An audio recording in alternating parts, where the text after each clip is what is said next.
People, it's Bonnie Gillespie. Today is Friday, the 17th of May, and we are on day 12. Do I have that right? I believe it. I believe I do. We are on day 12 of SMF May. That is your month-long celebration of 20 years of advice for actors and showbiz creatives and other storytellers from Bonnie Gillespie.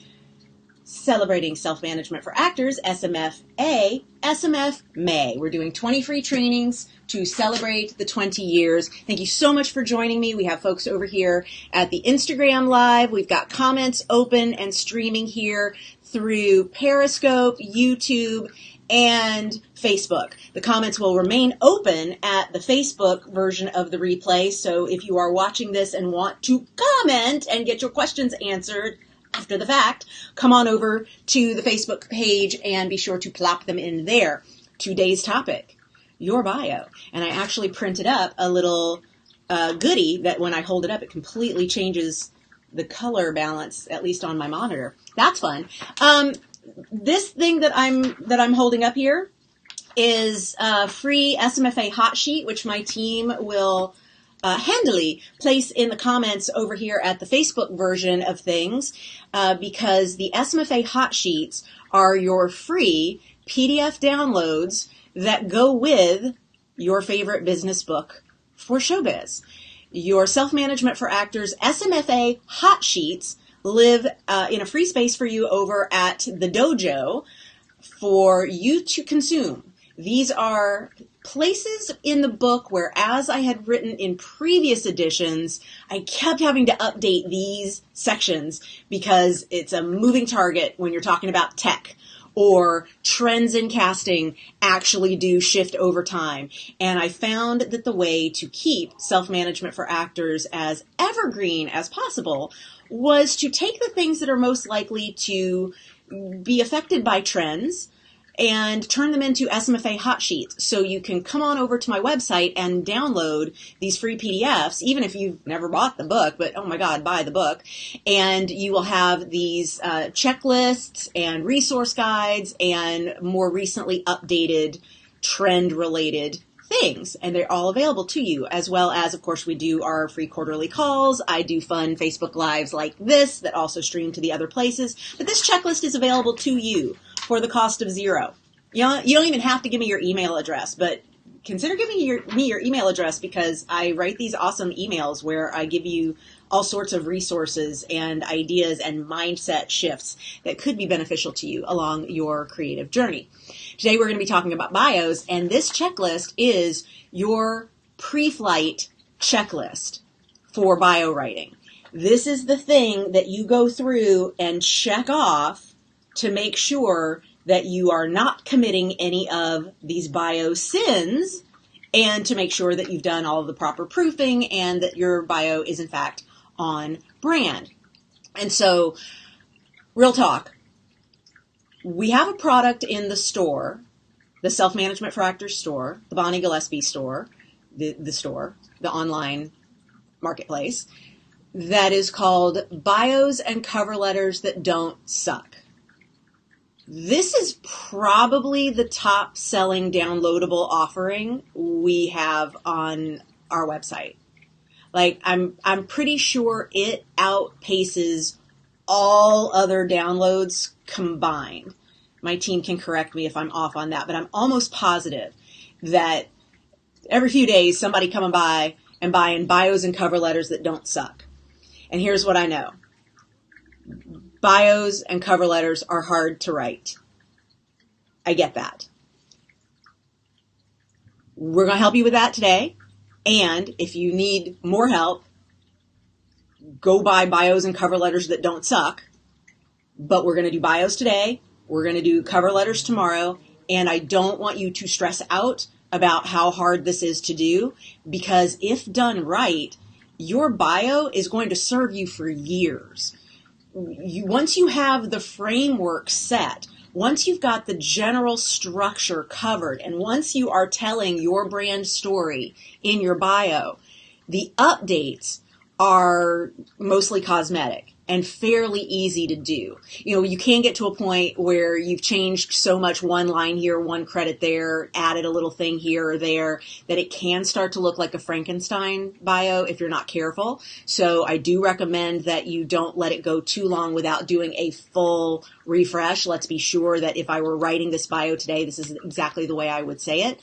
But I want you to consider, when it feels hard, when it feels like a lot of work, that it is a tool that's going to serve you for years. So it's not meant to be something that you can just slap together. Your bio doesn't have to be hard to do, but it is something that does need some time spent on it. And one of the biggest recommendations that I have for bio writing is that you go read other people's bios. Because you probably don't read a lot of other people's bios. And I'm going to tell you, you don't have to read 1,000 to understand what works, what doesn't work, what's oversaid, what's cliche, what's like, oh my God, if I never again read the words, the stage was calling, or from the tender age of 7, or any of the cliches that love to wind their way into bios. You will get it. You only have to read a few to realize that everybody was born for show business, destined to be an actor. The stage was calling, Hollywood was calling, New York was calling. None of this was calling. Absolutely none of this was calling. You had a thing that you wanted to do, and you decided to do it. Stop turning it into this precious cliche line that means nothing. It takes up space on your bio that could be better used to identify who you are as a storyteller to your target buyers. Just like everything else we're working on in self-management for actors, it's mindset first, always, always, always mindset first. And then next, you have to consider the role of this marketing tool that we're working on. And this particular marketing tool has one purpose. It is to let the buyers in on enough of your history that they feel like they've gotten to know you in a way that your credits alone don't provide. So your bio doesn't regurgitate your credits. You have a resume for your credits. You have IMDb for your credits. The story of your credits is best told through your footage, and you have that available. So your bio doesn't need to serve any of those purposes to the degree that you may think it does. It also does not need to tell the story of how you got started. Because I'm sorry, the fact that you played a tooth in the kindergarten play has nothing to do with who you are as a storyteller today, unless you always play a dentist. Then I can see leaving it in there, because that's actually kind of cool. But otherwise, that stuff you think you have to include, totally optional. So let's start with, hang on, I'm actually going to go to a place in our course page for getting gear for the next tier, because I read something here that I decided needs to be shared with y'all. Yeah, remember your goals. Create or deepen the understanding of who you are as a storyteller. Have a tool out there that attracts the collaborators with whom you're most aligned. Launch a relationship. Inspire confidence that you are ready for that next tier opportunity. The end. That's what your bio is meant to do. So the first thing I want you to do is consider, where is this bio going to live? Because just like you don't use the same demo reel for every project you submit on, in fact, you often will use individual clips based on the needs of that particular project. Just like you don't necessarily use the same headshot for every project you submit on.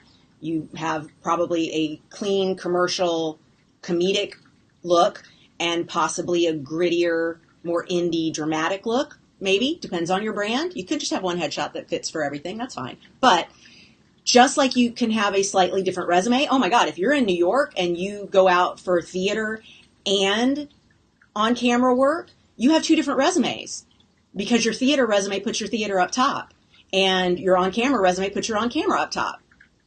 So you have different versions of your tools in other areas. Having different versions of your bios makes perfect sense as well. I have a different bio on IMDb than on my own website. I have a different bio that I send to colleges and universities when they're booking me as a speaker. I have a different bio that I use when I'm speaking to a non-industry crowd because they're not interested in some of the stuff that is incredibly interesting to the industry. There are some bios in which I mention I started as an actor. There are other bios that don't mention it at all because nobody fucking cares. Nobody cares that I worked as an actor unless they care. And if that's an audience that I know cares, then I'll make sure that I put that in there. But it's something from so long ago, why would I include that? And of course, you look at that and say, well, of course, Bonnie, that's a no-brainer because you've been writing for actors for 20 years. You've been doing this for 2 decades. And this is where I bring back to you. What might you have on your bio that's from 20 years ago? Think about it. You might not need it. So let's think about whether the bio is going to be in a playbill or it's going to be on on your website. That's where usually the bio lives.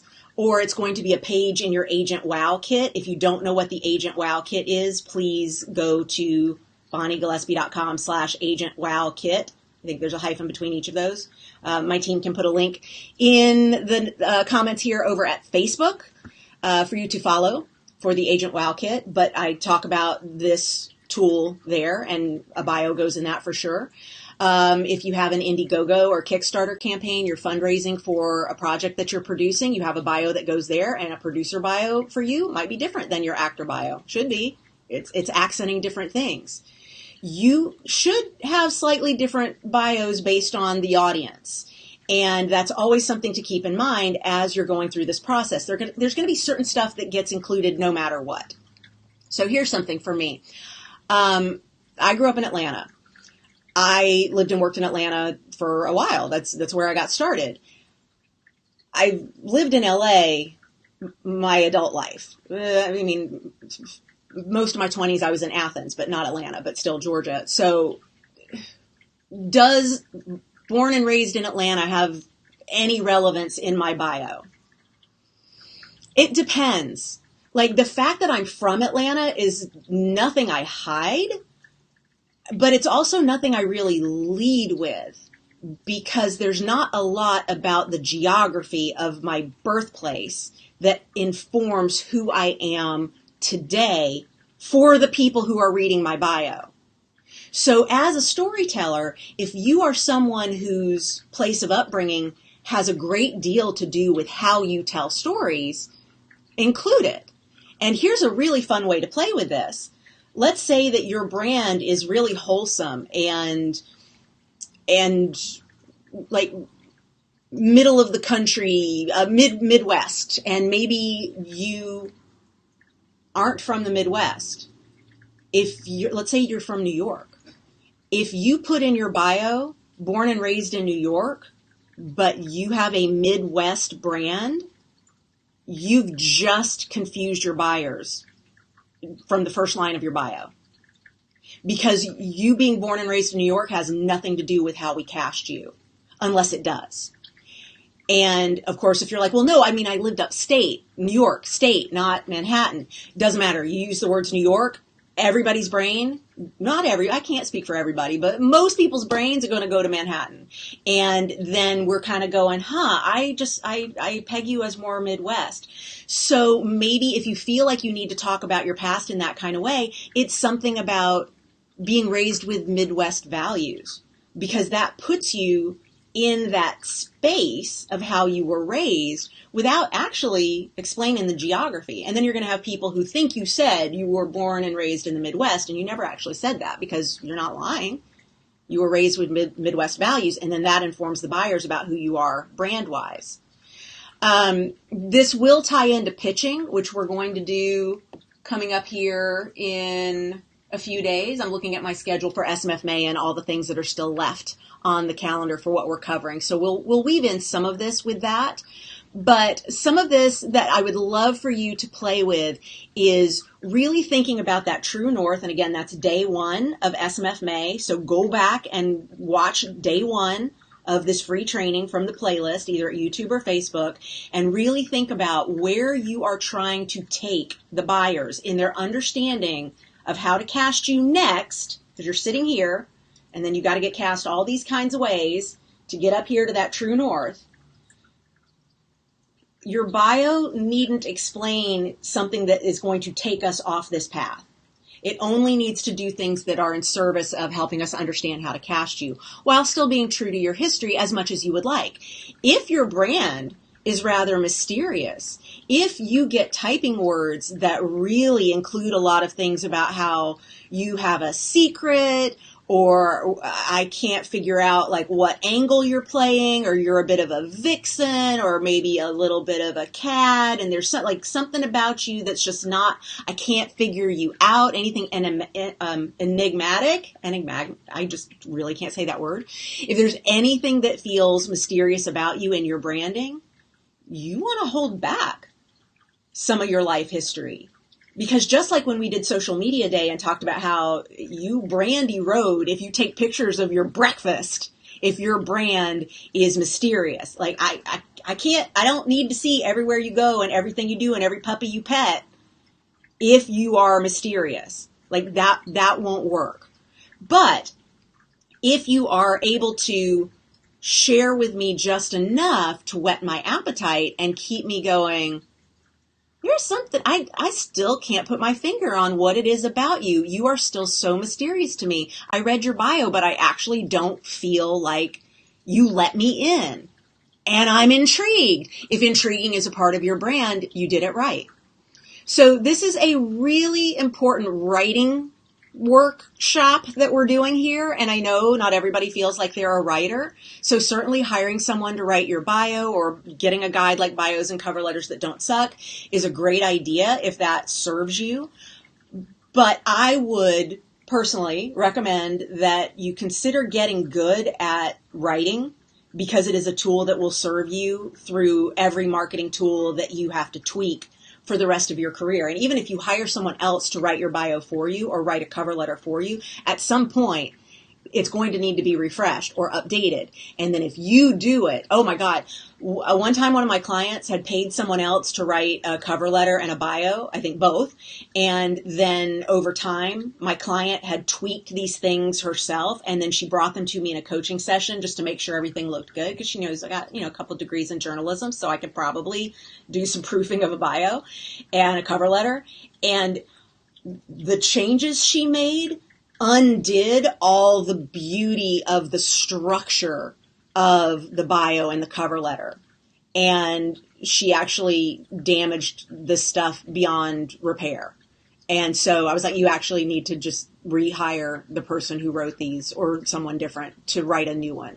Because unless you understand the why behind the what, you're not going to be able to make changes that feel like they go there. It's really going to feel like a photoshopped just thing on a picture. It's a meme rather than actually being a work of art. I see some questions coming in and I want to take those, but let me give a couple of rules.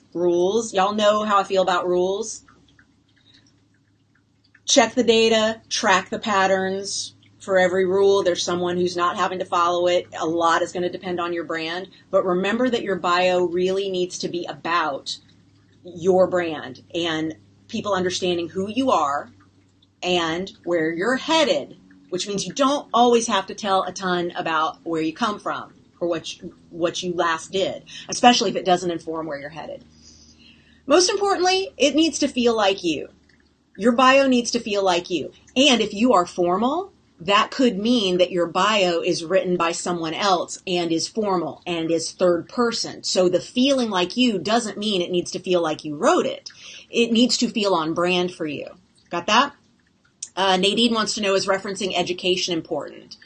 Nadine, if you play roles that are highly educated and you got your master's from Yale, I would mention that because your brand includes that education. And if you never get cast in that territory, your education doesn't benefit us in understanding how to cast you.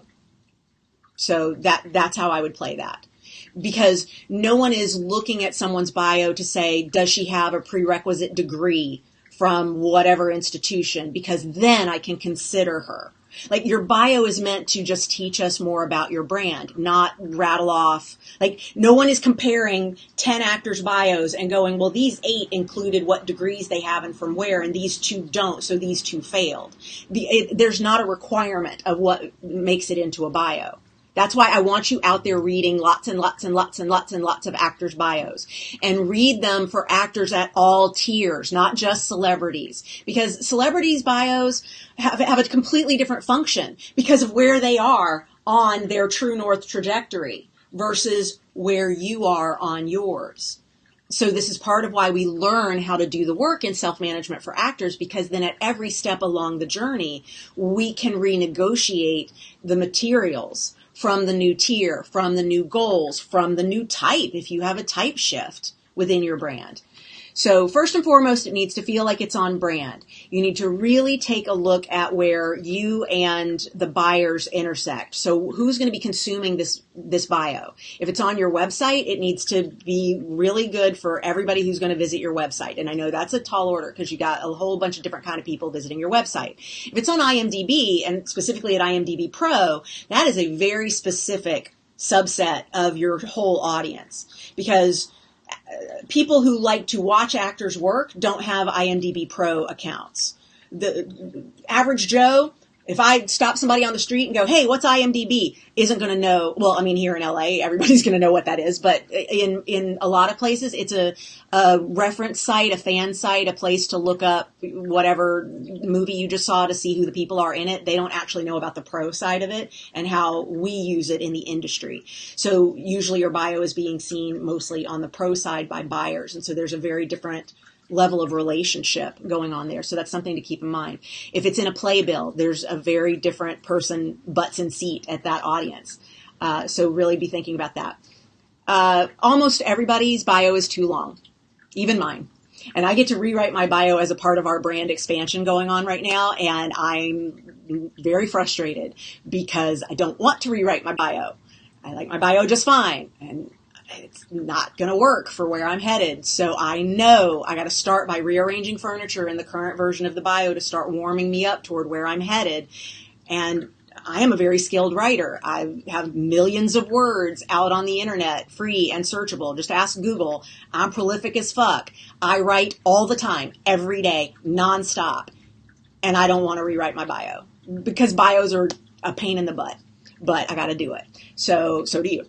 But make sure it's showing where you're headed rather than where you've been. However, your history becomes a foundation for the next tier. So only include historical information that really helps people understand where you're headed. Here are the cliches never to use. And I'm probably going to read this part of this list again tomorrow on the cover letter episode because it's just too important. Ready? Here are your cliches. From the tender age of, literally since birth. Please, just in general, when you use literally, you almost never mean it. Born to act.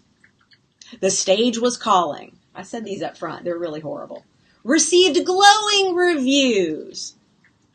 Of course, you're not going to include mention of a review that wasn't glowing. Duh. Has a passion for theater. Hollywood beckoned. New York was calling. The stage was calling. We covered all that, right? Here's one that is really annoying. To name a few. Like you've just said, I starred in this play and did this movie and this TV show, to name a few. To name a few is excess baggage in your bio.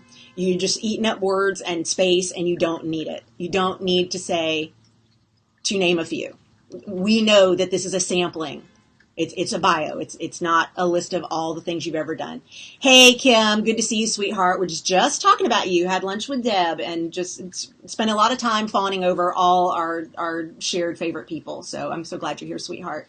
Projects like. Okay, so she is known for projects like, and then you list off a bunch of like low budget indie, nobody ever seen this short or self-produced thing or whatever. And so it's like, first of all, projects like, no, these are the projects. It's not projects like, it's these are the projects. And also, if we've never heard of them, that lead-in doesn't make any sense.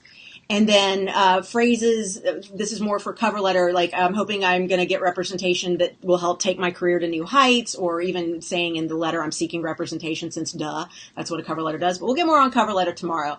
Let me see what else I want to make sure to mention on bio. If it's being emailed, okay, very important. If you're emailing an attachment, make sure that you have saved it as yournamebio.pdf. Don't send it in Word. Don't send it in something people can edit. Send it in PDF or as an image, a JPEG. Like send it as something that is a finished product and name it your name bio dot blah blah. This is like when people email headshots and it says my name headshot heavily retouched 2015.jpg.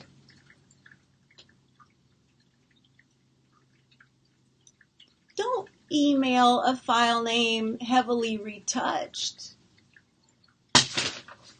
Y'all. Okay. This is just feeling like a rant. I need a nap. Minimize the name drop while still including anything that's really remarkable. You don't want your bio to be all about other people. So if you're going to drop other people's names, be really sure that those are good names to drop and that you've got really good reasons to drop them. Because otherwise you're trying to hope their focus, their reputation, their cred bolsters yours, and it might, but let's be really sure that we're using that correctly and to its maximum benefit. First person or third person, choose. If you are formal, stoic, a little detached, third person for damn sure. If you are fun and folksy and accessible as a brand, first person is okay, but even transparent, folksy, accessible, approachable, good old gal, me, has a third person bio. Most bios are written in third person. However, I've seen some really fantastic actor bios written in first person because it's on brand for that actor. Again, go read bios. Oh my God, go read bios and notice what you like and what you don't like, what turns you on and what turns you off. Because you are a buyer just like everybody else. And so that will be super, super helpful. But the point of the third person, first person question is be consistent. Because when I see a bio that starts off in third person and then by the end is in first person, I'm just like, oh my God, y'all. Anything you do with these marketing materials needs to come from your why, but not detail your why. So your true north is an important factor in a lot of your marketing tools, but you're not spelling out your true north in your marketing tools. So let it inform you, but don't let it be, like, don't show your work. It's not a part of the equation that gets out in front of everybody. So it should motivate you. It should be a through line. I should feel that purpose, but you don't need to detail that purpose in your bio. And then my most important tip when it comes to bio writing, and then we're going to hit some questions real quick, is please, please, please, please, for the love of all that is holy, please read your bio out loud in front of people on a self-tape that you put up at the Self-Management for Actors Facebook group for feedback. And if you just went at the idea of reading your bio aloud in front of people on a self-tape that you put in the Facebook group to get feedback on, if all of those things just seriously gave you an anxiety attack, I want you to pay attention here. This is a marketing tool that you are going to put in front of buyers who you hope are going to cast you in all the things that help you get to the career of your dreams. Best get okay with this shit being read by everybody. Because if you're going to float it in front of agents, managers, casting directors, potential buyers, directors, showrunners, producers, if you're going to put it out there in front of your fan base and you can't run it by your best friend, or your accountability group, something's wrong. Something's wrong. Think about that. Think about that. My team has dropped a link to our Facebook group in the notes here over, or the comments here over at the Facebook version of the broadcast. So please come over to our Facebook group if you are not already a member. There's a quick little list of questions that we ask you when you get in, because we vet every member. And we also kick out a couple dozen members every week because people love to violate our no promo policy, and it's really clear, and we can't be bothered.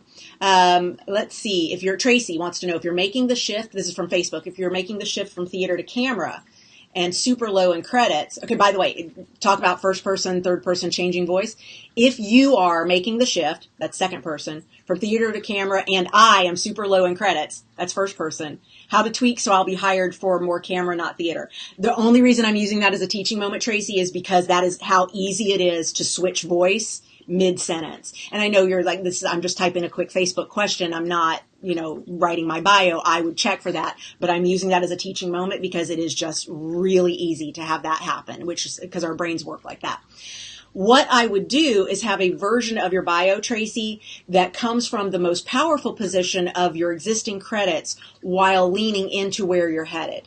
And so when you're saying I'm super low in credits, use anything that is really high end in the place where you're not lacking, and leverage that as much as you can, knowing that as soon as you collect a credit that is of substance in the on-camera territory, you will again go back and re-edit your bio. But your bio is not just a list of all your credits, so I don't want you to get stuck on the credit element of things. My Aunt Jean is here. Hi, Aunt Jean. I love you. Please post on Instagram so I can see you, because I miss you. Melissa says, this is also over at Facebook, does Midwest roots with deep Southern charm cause confusion? It could. It could. It could. Liza, good. I'm glad you're loving this.